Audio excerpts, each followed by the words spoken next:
Cheers. Cheers. So, What are they going to say about your armpits? guys, fucking just let it grow. Who gives a shit? It's like, true. seriously, have you ever been like hooking up with someone and they stopped and were like, "You're too hairy, like get the fuck out"? Has that ever happened to you? Not my armpit region. Living in Boulder, Colorado, Oh my god. honey, I am probably one of the more shaved women that live there. Like, I don't think there's anything wrong with it. Like, if you don't want to shave your legs, then don't fucking shave your legs. Like, same goes for anything. Like, Lauren heavily supports you. yeah, like So do I. you know, it's a stupid social construct that like women need to be freshly shaved, like especially for men. Like, that's fucking stupid. Like, do whatever the fuck you want. And like, that's like normal. Like, a lot of people in my grad program and stuff like that, like, they don't shave their legs. And at first I was like, whoa, they got leg hair. Then I was like, wait a minute, like, I have leg hair. I just shave it more often. Like, who gives a shit, you know? Yeah. Like, literally some of like the hottest women I know in Boulder, like, they'll like lift up their arms and like they're fucking flowing. And you're like, yeah, They've got an animal. And you know what? I can tell you one thing. Excuse me. They're getting laid all the time. Like, That's true. like, the guys don't care. If someone says like, "Oh, I don't want to like be a part of that," then kick them out. They're gross. just not the right person. Tell them to Uber themselves home, and that.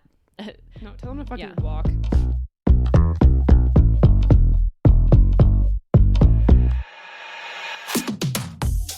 Hi everyone, welcome back to another episode of What They Don't Say with Shannon and Lauren. It's 5:30 on a Friday.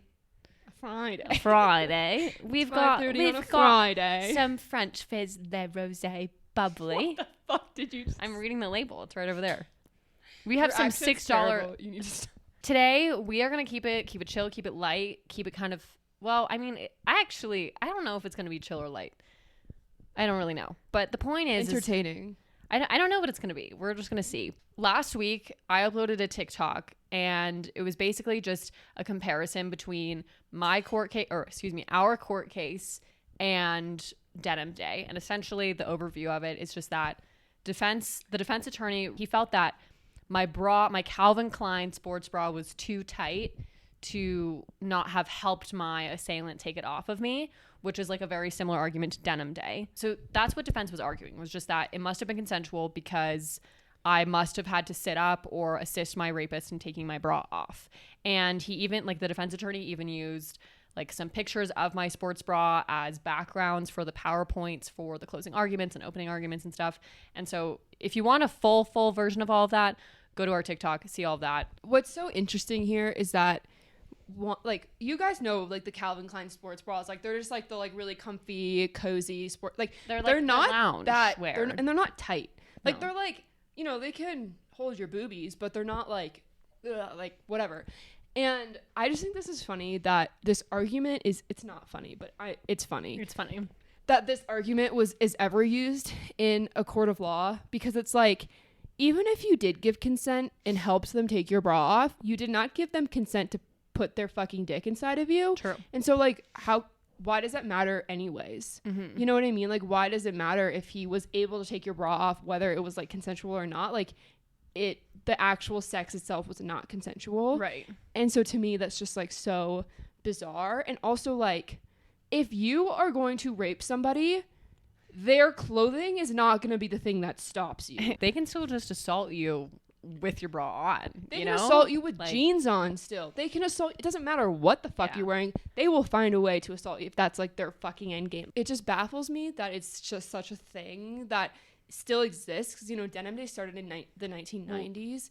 And it's like, have we really come that far since then? Not really. Like, we have rape shield laws, but where the fuck were they to protect you? It's kind of funny though, because you know how when you're little, I mean, I still do this to this day, but when I was little and I would hear a noise at night and I'd be like freaked out, like someone was in my room or in the house or something, I'd like go under the covers, and it's as if like a murderer is just going to come into the room and just think, well, fuck, they're under the covers, I guess I can't kill them. And like, it's very similar vibes, just be like, I can't get her bra off, so now I can't rape them. You know what I mean? Like, it gives similar energy in my mind.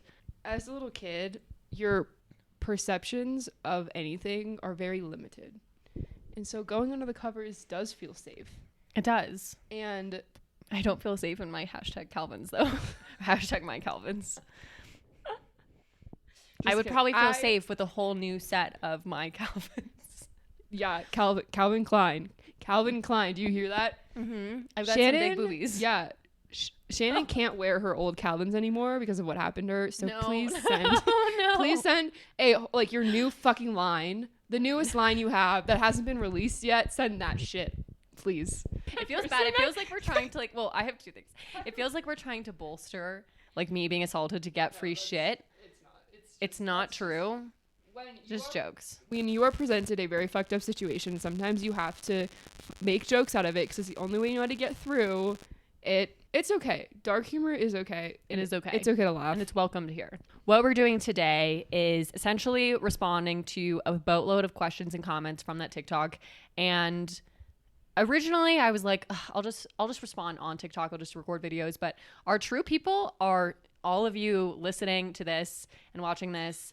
And I mean, not to say that people on TikTok aren't our people too. We care more about the people listening here. Well, it's not even that we care more. It's just that like I felt like we've built a like solid community with the podcast, and everybody who now follows us on TikTok is just like new people who don't really know our stuff.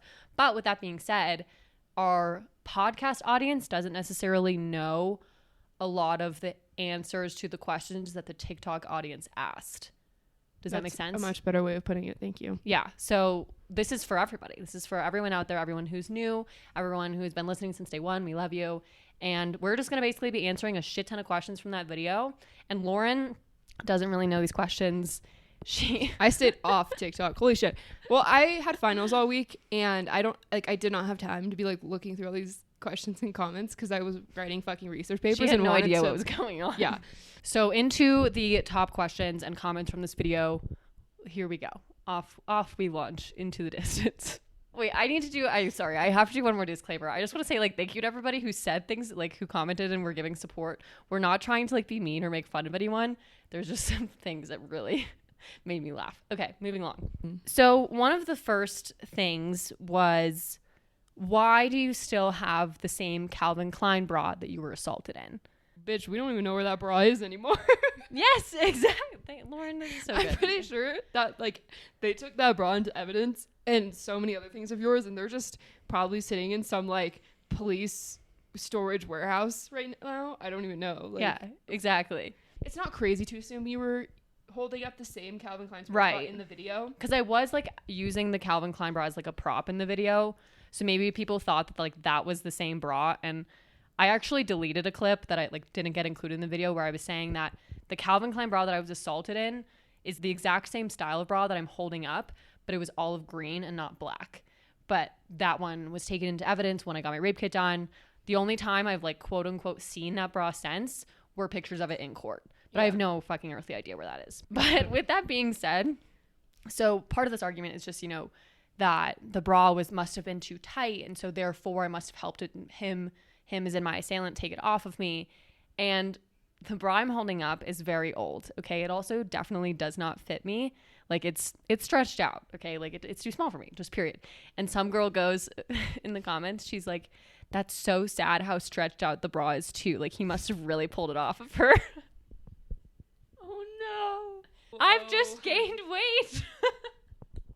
Like my boobs are just fucking massive. No, actually, I'm wearing a small Calvin Klein bra. Bitch, these are triple D's now. That doesn't fit me. Fuck. Like Shannon said, we love that you guys are taking the time to respond to this, and that they just don't know. People care. Yeah. And like want to engage and like be a part of this community, and like we literally just like want to raise awareness to this. The next thing that a lot of people asked was, how do you have your trial files and why do you keep them around? So trial files, for anybody who doesn't know, they're the big stacks of transcripts of our court case. There's like 7 of these like fucking books. Okay. Yeah. They're thick books with transcripts of our court case. Okay. And the court case was a whole week long. So there's the trial, like 7 excuse me. of them. Yeah. So there's a lot, but people are wondering, why do you keep these case files around and how did you get them? So someone even exactly asked, how did you get access to your files? I wasn't allowed any information / evidence, etc. I wasn't allowed to talk to the prosecutor either or any witnesses. He, quote unquote, could speak to his and tell them what to say. Okay, that's weird. That's really weird. I mean, we were given these transcripts after the entire case had been closed. Once trial wrapped up, they just brought us into a room and said, do you want a copy of the transcripts? And we all said yes. And then also, it does make sense that you're not allowed to talk to witnesses. Me and Shannon weren't even allowed to talk to each other during our court case, which sucked complete dick because like we were each other's support systems and couldn't talk to each other in a very traumatic time period in lives, but it's fine.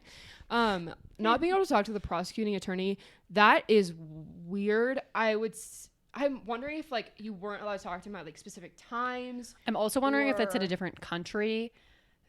I'm not sure. That is weird though, because they're representing you. Yes, technically no. What do you mean? Our prosecuting attorney was not representing us. He was representing the United States. Something that, to clear up, we went through a military court martial. And so we weren't necessarily going through the quote unquote like civilian system. So, but the legality of it is still the same. Right. The fact that like your prosecuting attorney said you couldn't like converse with it, like I'm just wondering if they were out of whack, like from a legal standpoint. That I don't think that's correct, but also I'm not an attorney, so don't quote me. But this isn't legal advice. But from our experience and from other people's experiences, you are allowed to talk to the fucking prosecuting attorney, especially when they're like trying to represent you in some form. This brought up an interesting thought. So with the military system, we were each given an SVC. So it's a special victims counsel. And they basically acted as like an advocate for us, as well as like a quote unquote like personal attorney, you could say. But behind each of our SVCs, there was a whole prosecution team that we quite literally didn't meet until a few days before court, I think it was. And so maybe like that's what's going on here, is like maybe they had an advocate, but maybe the prosecution team is being kept like behind closed doors, kind of like ours was. And also, not to mention that we had to really press for information. Information wasn't just given freely, like updates of the case weren't given to us. You had to be a squeaky wheel and ask questions. I asked questions like multiple times a week, otherwise you wouldn't hear anything. That like could be playing into a factor of it. I do think it's not fair that the defense gets to just like canoodle all the fucking time. Because, like, why can't the prosecution and the victims be doing that and, like, talking and, like, having those conversations? Whereas, like, the fucking perpetrator can go and just, like, talk to his attorneys all the time. Like, I don't really understand. And his friends and, everything. Yeah, like, they're literally not punished in any way unless they're convicted, it feels like. And it's true. Most aren't convicted. So there's, like, literally, like, what the fuck? Like, I don't know. I don't even think that like being in court scares them, because they just think that they're just going to get off. Right. That's true. Like 975 out of 1,000 perpetrators walk free. And just like seeing our perpetrator and his attorney in the way that they're like talking to each other, like it literally seemed like they weren't worried about him getting any consequences whatsoever. Like they were just like shooting the shit. It was a joke. Like it was like a fucking joke. Like just, it was really weird. Like I know that like we had moments where we would like laugh in court, but like it was different than that. It was like they were literally just like hanging out in their little area of the courtroom, just like giggling and like talking about random shit that like didn't fucking matter. Mm-hmm. And I'm like during court recesses. Yeah. And so like the jury isn't in there. So that's another thing, is our court case was not a trial by judge. It was a trial by a jury of his peers, which you do have a choice. There's a lot of rules within military where it's like a recent thing that you can be tried by a jury, but then sentenced by a judge. Like things are kind of confusing nowadays, but it was a jury of his peers, which was really just people in the military, like people higher up in the Air Force. During recesses, when the jury was out of the room, our perpetrator would be like conversing with prosecution and like making jokes. And it really demonstrated a thing of that it's not that serious for them. And it felt very serious for us. But the jokes that we were making were because we were literally just trying to get through it. This is how we're fucking surviving. And then for them, it was like, oh, like it's just another rape accusation that's just gonna get overturned because no one gives a shit about this. Like we're gonna be fine, no consequences, ha ha ha, perpetrator's gonna walk free. Whatever, tangent. We're gonna talk about that in a different episode. But like an example of it is our assailant, when he came into court, our prosecutor, like our lead prosecutor, sat us down and he's like, hey, I just want to let you know, the pseudonym for our assailant's name is Tyler, by the way. It's not his real name, it's a pseudonym. But they go, Tyler has pink eye, so just don't get too close. And like our prosecutor was kind of joking because obviously we were going to fucking stay very far away from Tyler. But it was a thing of like, oh my God, what a funny week that this man is having. Not only is he on trial for multiple counts of sexual assault, but he also has pink eye. And we like giggled about it. It's just like the cherry on top. Like, you fucking deserve pink eye and more, bitch. Yeah, facts. As next. This Moving is like along. Christmas morning. Just kidding. Not really, but you know. So I guess we didn't really answer the second part of that question, but why do you keep the case files around? Don't they make you upset? Doesn't it bring back bad memories? Why wouldn't you just get rid of them? It's not like you wake up every morning and read them. It's not like That's true. light reading. It's not like your casual book of the day. Well, we keep them easily accessible. Thank you. Because we reference them and we look back at them sometimes before we record. Mm-hmm. And it can be really helpful. Like when you made that video of your bra, Calvin Klein bra, like you referenced them. You even like looked at photos that were in the court files. So I feel like that's why we keep them out. Like you were saying, it's not a thing of, oh, let me read this every morning. It's a thing of, we use it for the podcast. It's helpful to remember things. But also in another way, I don't know if you feel this way, but for me, like the trial files are in a box in my closet. So I don't see them every day. But when I do see them, it feels very much like a physical representation of the trauma that I went through in a peaceful way. Like, or in a healing way, I guess. Like I look at them and I think, wow, that's a lot of fucking pieces of paper. That's a lot of stuff right there. But like, that's what my trauma looks like. Like it kind of gives it a physical weight and a volume and a measurement in a way. But I also think that when you're going through something that is so traumatic, you can easily separate yourself from your reality and from your trauma. So looking back at it now, it does feel like I was just watching a movie and it wasn't my life. And so in a weird way, when you have those physical representations of what you went through, it almost grounds you in a way of like, hey, you fucking went through this shit and you survived. You got through it, right? And you're here. Don't stray away from the trauma you've gone through. Don't stray away from your realities. Just like own that shit and figure out ways that you can move forward that best represent who you are and who you've become. So the next thing gave me a whole lot of chuckles. Chuckles? Chuckles. I haven't heard that word in a fucking long time. This one like truly gave me so much joy. These comments are aimed at the defense attorney and basically just trying to be like, bitch, what the fuck are you talking about? What do you mean that someone couldn't just take a bra off of her? Like, what do you mean it was too tight? I love that that's like a lot of people's initial reaction, that like that it's ridiculous. Yes. Yeah. Because I feel like in court cases, the defense's arguments are oftentimes really fucking ridiculous, but have become so normalized in our cultures and societies that they actually have a weight. There was like this one trial where the girl literally texted her roommate after the fact and was like, I think I was just raped.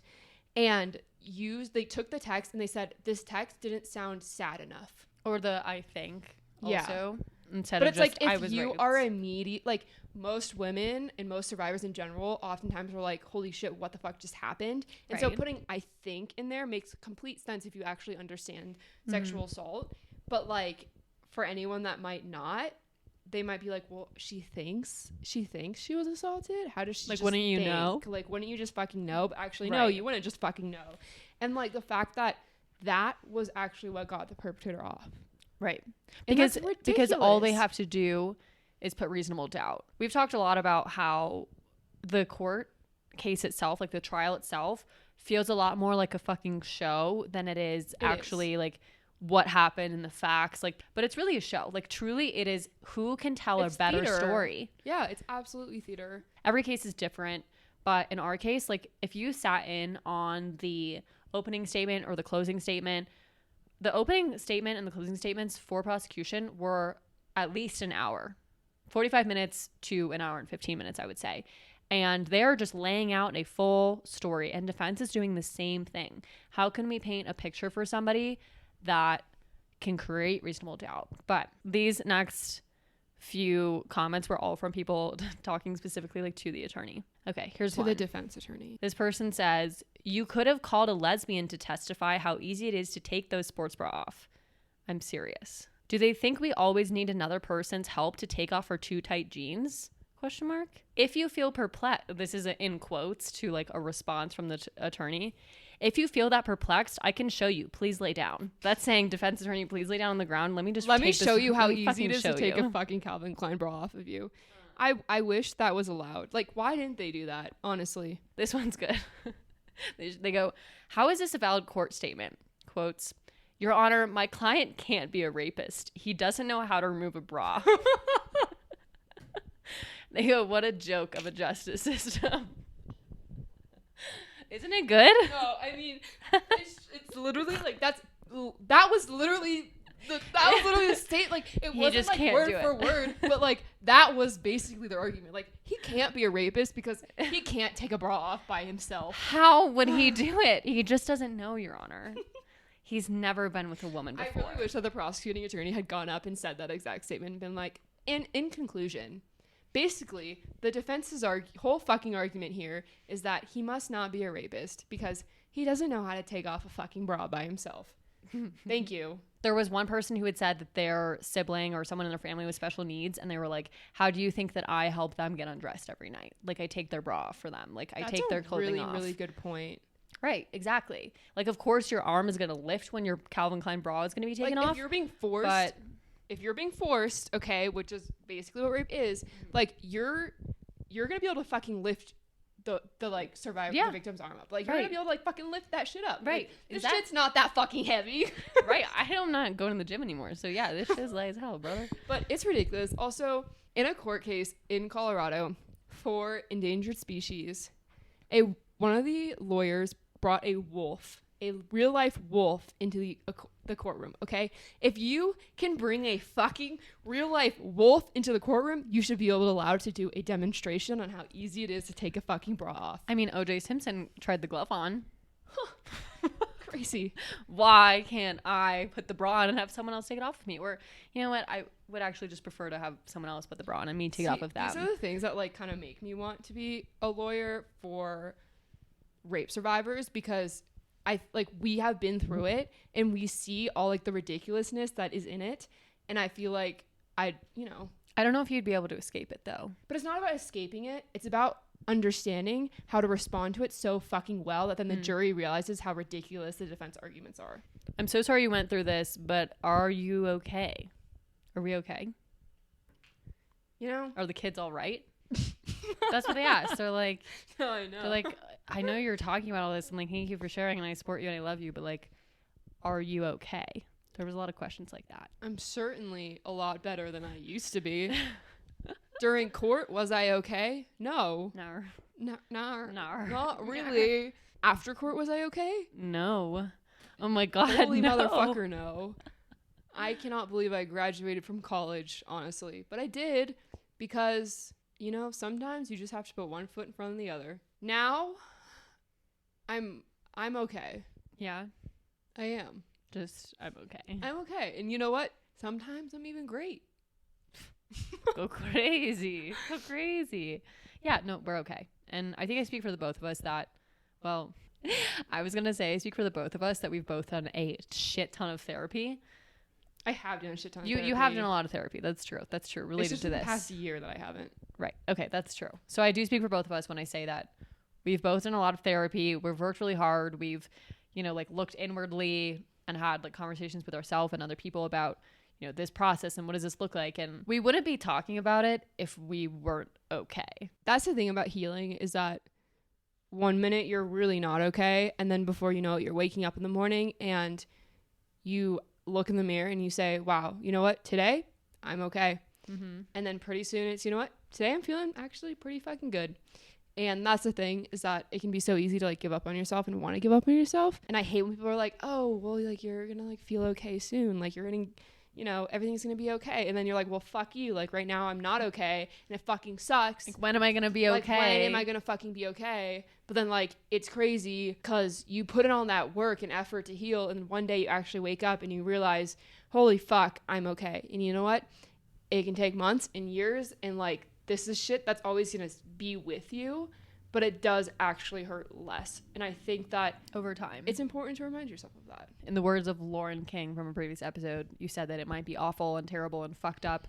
and just straight up bad, but you will get through it. You just have to help yourself. Like, you have to give yourself the tools to get through it. And those tools are therapy, talking to friends, like writing, getting those internal feelings and how awful you feel outside of your body in any form. Get it out of yourself. So yeah, we're okay. Thanks for asking. The Big Goon says, not interested, period. When you make TikTok videos about this, comma, and like to this, comma, something is fishy. I don't even know what that fucking means. Like, you're literally just like looking at all the fucking videos you can and posting as many negative comments as you can because you're really fucking insecure and have a lot going on in your own life and want to project it onto everyone else's life. So fuck you. Go figure it out and go to therapy. I was going to say go to therapy. But I'm still going to answer this. The reason that we're making TikTok videos and that we're talking about this in the way that we're talking about this is for people like you that don't believe survivors, because it's so clear that you made this comment because you're a part of the fucking problem that's called rape culture. Go to therapy. Yeah, but also like we just want to start a fucking conversation because That's true too. not enough fucking conversations are had about sexual assault in general, which is why there's all these like myths and messed up ideas of what it is and what it means and all that shit. So yeah, we just want to raise awareness to this so that we can be a part of the, solution instead of being a part of the problem like you are being. Okay. There was a significant amount of comments talking about defense needs to do their job. Why can't you just understand that they're trying to do their job? Like, they're just trying to create reasonable doubt in the jury's mind. Like, why don't you understand that? You as in me. That like this argument's completely valid because defense is just doing their job. When we're thinking about court cases and when you're preparing to like go into a court case, stuff like this, they're not good arguments and they should not be allowed to be included. If you want to prove that this rape did not happen, then actually find some real fucking evidence to prove it.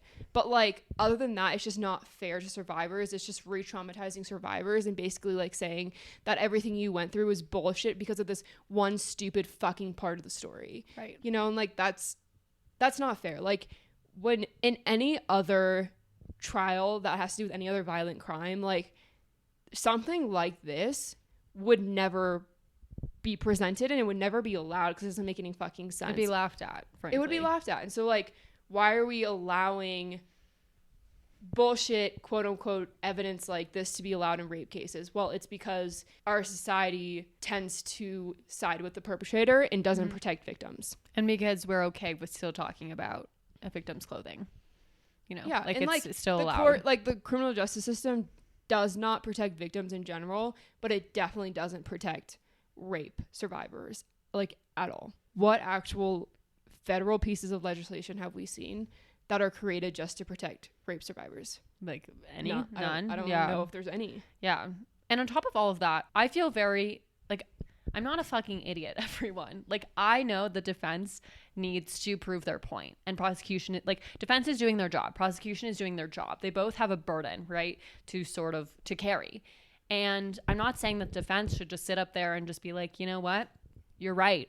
He fucking raped you. Like, that's not what I'm saying. But I am saying that there's an element of class that a defense attorney could also hold. Like, he didn't have to use my Calvin Klein sports bra as the background of a PowerPoint. He didn't have to, like, hone in on that point for, like, a long line of questioning. I think he could have asked it once, maybe twice. I think he could have just chosen to look at the fact that there are multiple jury members who are older men and thought, maybe I shouldn't just show this girl's underwear to these older men on the jury. Like, maybe that's actually a little bit invasive, and maybe that makes me kind of look like a jackass. As a defense, if you really truly believe that the accusations are not true, literally go find real fucking evidence to prove it. It's just really, really demeaning to survivors who are like taking the courage and the time to like press charges, go through with this, and then to have the arguments be so fucking stupid, but they actually hold weight. As a jury member, if I heard that argument, I'd laugh. I'd say, I thought we were talking about whether he put his penis inside of her without consent. It's irrelevant. Not if she took her clothes off or not. It doesn't fucking matter. Like, I don't care if I had sex with you 20 minutes ago and I say no to you the second time. Mm-hmm. That's not consensual. Like, I don't know why all this extra fluff and bullshit is always added. That's the thing that just, like, is really stupid in my mind. Like that's when it becomes about everything else except for the actual non-consensual act. With that being said, there was a comment that I responded to, like I made a video with. I thought it was a comment that should just be said on here as well. And there was a lot of similar comments to it. This person says, even if you helped, even if it started with consent, the moment you say no and the guy ignores it, it's rape. When will they understand? Amen, sister friend. People don't really understand that consent is an ongoing conversation. Like, you don't just give consent one time and it's there forever, or it's there for your entirety of your physical sexual experience with someone. It can be taken away at any time. So that's also a reminder for all of you that if you're somebody who you're kind of like questioning your assault or something, and you're like, I was okay with giving them a blowjob, but I wasn't okay with them putting their penis inside of me. That's not consensual. It should be a conversation. It should be both parties being enthusiastic about what's going to happen next. It shouldn't just be an assumption of what's going to happen next. But I think that's the problem, is that like people assume that if you say yes to one thing, that then you're saying yes to everything. And that is just such bullshit. Like that's not how the case. It works at all. This comment, this next one hurt my soul a little bit, because I have a feeling that this is from a survivor. And I'm really interested to hear your thoughts on this, Lauren. You are lucky you got to be in court and fight. You know what? Oh. You are lucky. And I'm also fucking lucky, because most survivors don't even get that far. And that breaks my fucking heart. But I don't think we should be shaming other survivors if they were able to go to court, if they were able to get a conviction against their perpetrator, because like that just means that they are moving forward. They are part of the progress, right? Like every time we get a conviction, every time we fucking go to court, we are showing that we are never going to give up, right? Like we're always going to keep fighting for what is right. And like that's one of the big reasons we did this. We did this because we knew there were other victims. We knew that there could be more victims in the future, and it fucking sucked. Like it sucked. Yeah. And sometimes I didn't want to ever fucking do it. Like I was like, I hate this. I don't want to be a part of this. Lauren quite literally almost dropped out of court multiple times, and I had to talk her off the ledge of like, bitch, please stay here with me. Like, we have to keep going. I wasn't doing that for myself. Like, I really wasn't. I was doing it because I knew that it needed to be done. Like, this man needed to have consequences, and all perpetrators need to have consequences. But if we can start putting more and more perpetrators into the courtroom and then putting them into jail, then we're getting louder and louder, and they're going to listen to us more and more. And this is actually going to be something that people fucking pay attention to and realize is an issue, and we need to find solutions to. So I understand that like for a lot of people, they didn't get that far, and I fucking hate that. But let's support each other, not bring each other down, because what is that going to do? Literally nothing. It's like you're letting like the rape culture side of things win. If you're just mad at someone for being able to go to court.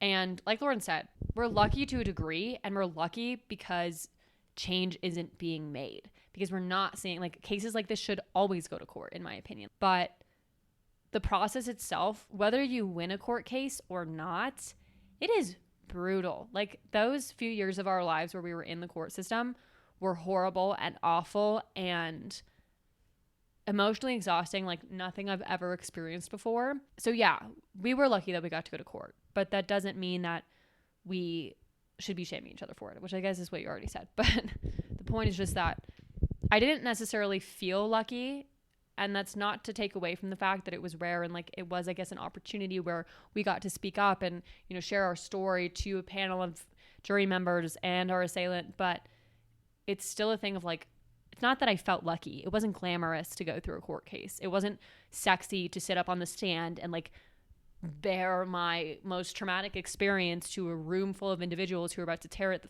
apart. Like that wasn't sexy or glamorous or fun or nice.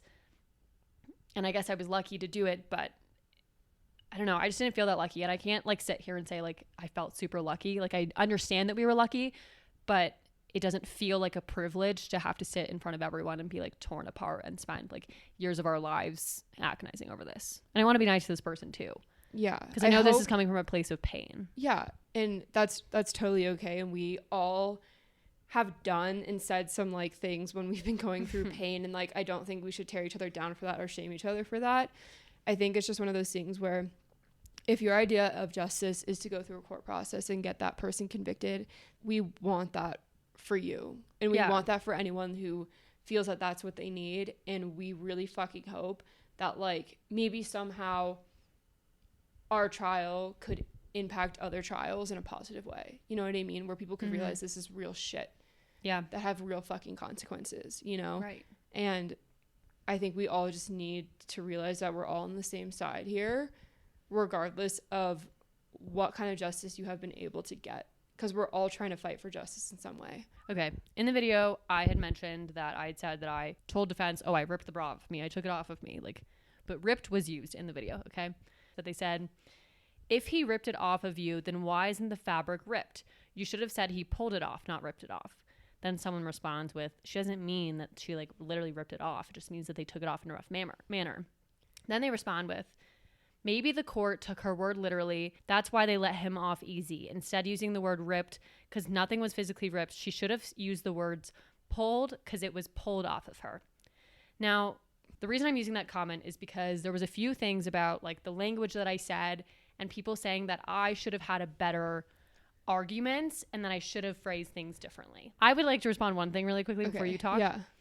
It is not the victim's job to defend their story in court. Okay?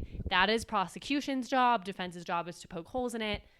As a victim on the stand, your job is to be as honest as you possibly can.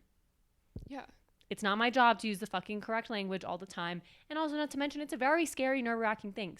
Sometimes you just say shit when you're nervous and on the stand that like doesn't equal how you feel on the inside. Your job as a victim is not to prove anything or have a defense for yourself. Your job is to be as honest as you possibly can. That's all. I mean, yeah, if that person didn't have such shitty grammar, I'd be like, they're totally some sort of fucking lawyer. Because it's like, true. That's a good point. A normal person who, you know, isn't in court all the time, isn't a lawyer, you know, you're just going to use terms that feel relevant to what happened to you. And like using the term like, oh my gosh, my shirt was ripped off of me. That's like, I used the word it was ripped off of me because it was pulled off of me aggressively. I can't say pulled because it wasn't pulled off of me. It was fucking ripped off of me. Like, right. That's your reality. That's how you fucking felt. And so for someone to like pay so much fucking attention to the fact that you use the word ripped, like, I don't know. Who the fuck do you think you are? But that's just one of those things. Like, people just like, you should have used the word pulled. Yeah. Like, oh, you know what? Thank you so much. Let me just rewind and go back on the stand and say pulled. And also, if I went back and read my script, I know I said, like, I didn't just say ripped. Like, I was questioned about it so many times. Like, I used multiple different descriptive words for it. Okay. The final one, and this is probably the most questions that we got about anything with on this video, was, I'm so sorry this happened to you, but did you win the case?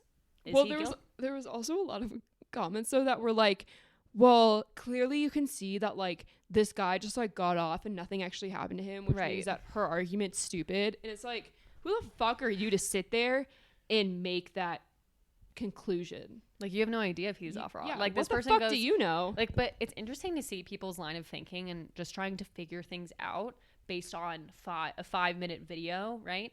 Like, this person's like, I'm sorry this happened, but did you win the case? And someone says, I think it's still going on. Someone says, it can't be. You can't talk about an ongoing case. Like, someone else says, you can. It can just be used against you and you can get slapped with a defamation suit. Then it's technically not if she doesn't say the name of the guy that raped her, the judge, or any other court members. Someone says Coolio. And then they're like, yeah, it sounds like she did. Like, they've actively, people that don't know us, who probably don't listen, have just come up with the conclusion that he got off. Like, that's what they But the fact that they're like, oh no, like, the trial's still going on. Like, this just reminds me of, like, I fucking hate tabloid magazines with a burning passion because all of them are just, like, making up the most obscure random shit about celebrities that is so far from the truth because people just, like, need to somehow make up a reality in their minds because they want to be all-knowing. Right. And I'm like, stop fucking assuming shit about people. Like, that's... But I also, like, I really can't blame them because I would be asking the same exact question if I saw that video. Like, it's not I'd about be like, the question. is he in is he behind bars? It's not about the question. It's about the person was like, no, like, I think it's still going on. It's like, well, no, you can't talk about it. Like, what? Where'd you get the idea that it's still... I don't know. I don't like when people try to be like, I know everything that's going on in a person's life and I'm just going to make shit up out of my asshole to sound like I'm I just know things. And like I feel for the curiosity side of these people. So that leads us to the biggest question. And so many people were like, oh, you buried the lead. Is he guilty? Like, please tell me he's behind the bars. So The bars. What are the bars? The bars. Please tell us if he's behind bars. So I guess ultimately, is our perpetrator guilty? Was he found guilty? We can do a little cheers. On the count of 3, we're going to say it. 1, 2, 3. Yes. Yes, he is guilty of what he did to us. Yes. And multiple other people. Do you feel lucky? I wouldn't say I feel lucky, but I feel appreciative of the fact that we had a prosecution that actually fucking fought for us, and there was a jury that had level heads and realized and could see through all the fucking bullshit of our perpetrator and of the defense. It was worth it.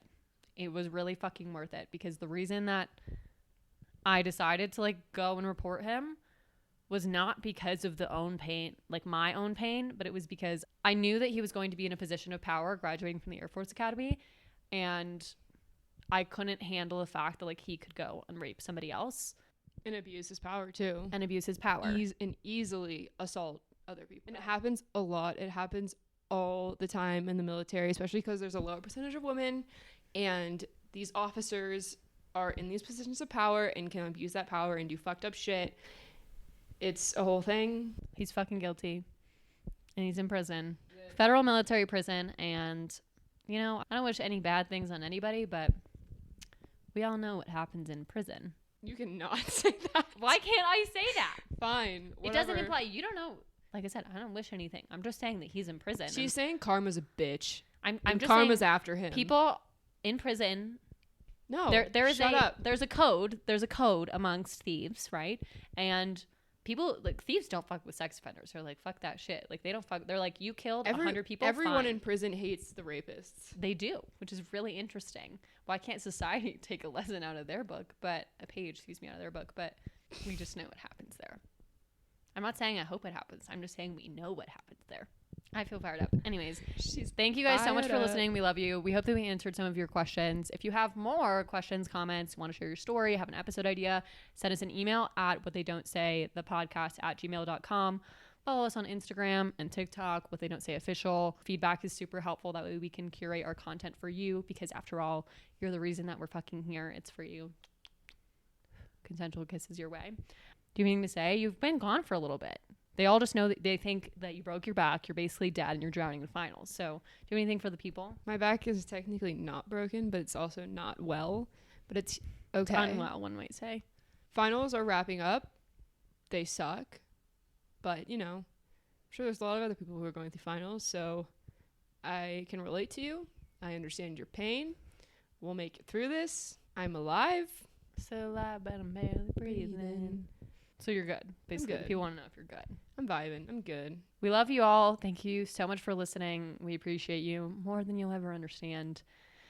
Have a great rest of your week. We'll catch you on the flip side. And cheers. We can do a physical. Literally, wait, cheers. Hold on. Cheers. Love you guys.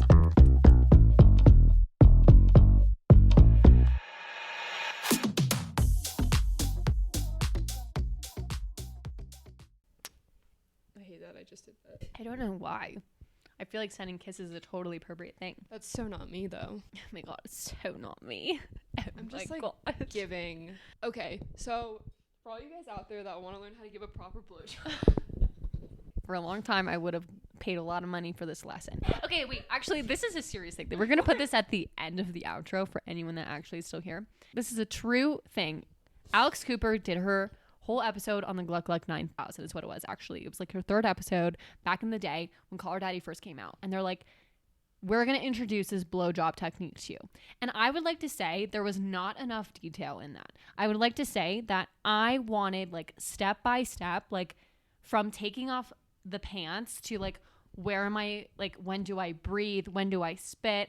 Where is my tongue? Like, where is, like, I wanted more detail. There was not enough. Just to saying you're twisting double directions and going up and down is not enough. So please do tell. I feel like that's just kind of a given, you know? No. Okay. That's unfair. That's unfair. What I'm hearing here is that Alex Cooper be fucking better and make a better fucking blowjob video.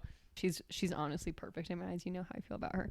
But I'm just saying that a more in-depth and informative people for the ones from the beginning that are afraid of blowjobs. I think we need a video for men who are circumcised and then men who are uncircumcised. Ooh, honestly, because I have to say, it's different. But the point is just that I firmly believe that was not a helpful enough video.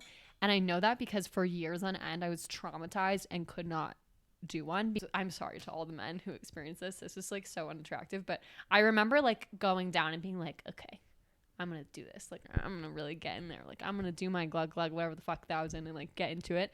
And then thinking, well, but how much spit? Where do I put my hands? How do I do this? Like, am I straddling a knee? Am I in between his legs? Am I straddling his whole body? Like, where is my spit? How much, like, how long do I need to do this? What is the tension rate? Like, how tight do I need to squeeze? What is my pace? Like, I remember thinking all of those things, and nobody tells you that. It's not intuitive, especially for us people who are overthinkers. It's not intuitive. It's not. I need a step-by-step WikiHow thing, which maybe there is. Maybe that's my problem. I never Googled it. And there's not a lot out there. And like, even if you watch porn, like porn's fucking fake. That shit is not real. And like, women don't actually do that. Like, it's just, you can't, that's not how you can learn how to give blowjobs. And so they're special. Then men out here are like expecting all these fucking amazing, who the fuck's teaching it? You're not. The men's not going to be like, oh, dude, especially when you're like 17 years old. Like, you don't talk to your sexual partner about anything sex. Like, you're just like, oh, I hope I'm doing this right. And like, they're like, and you know, it's all weird and awkward and confusing because no one's fucking saying anything. Like, it's true. Just say what you want and what you need and what feels good. A proper blowjob how-to video.